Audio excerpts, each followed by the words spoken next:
मामा एक मिनिट, हे तुम्ही सीपी साहेब आणि आपले एसपी तुम्ही याच्यावर ड्राईव्ह घ्या ना पूर्णपणे. हा याचा थोडा टास्क फोर्स करून आहे ना, हे सगळे शाळेच्या आजूबाजूच्या ज्या टपऱ्या बिपऱ्या तोडून टाका ना सगळं. सर याच्यात कारवाई काय होणार?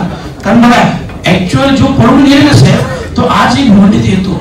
भिवंडी नाईट भिवंडीतच असतो, पण रात्री येतो. मग तो कोण आहे त्याचं नाव द्या आणि त्याला पकडा. साहेबांना माहित आहे सर,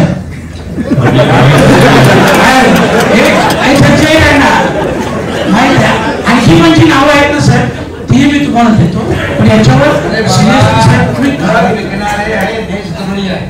ये नवीन पिढी तरुण पिढी बर्बाद करणारे लोक यांना बिलकुल एक्सक्यूज करता कामा नये, समजलं. त्यामुळे एक असं जॉईंट आपण एक टास्क फोर्स करा, पोलीस, महापालिका आणि तुमचं दुसरं एक डिपार्टमेंट आहे ना ते, हा पण त्याच्यामध्ये त्याच्याकडे काय जास्ती हे नाहीये मॅनपॉवर. पोलीस आणि नार्कोटिक डिपार्टमेंट आहे तुमचं आणि महापालिका.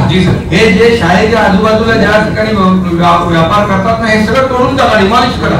कोणी तुम्हाला विरोध करणार नाही. तो काय झालं तर बघू आपण.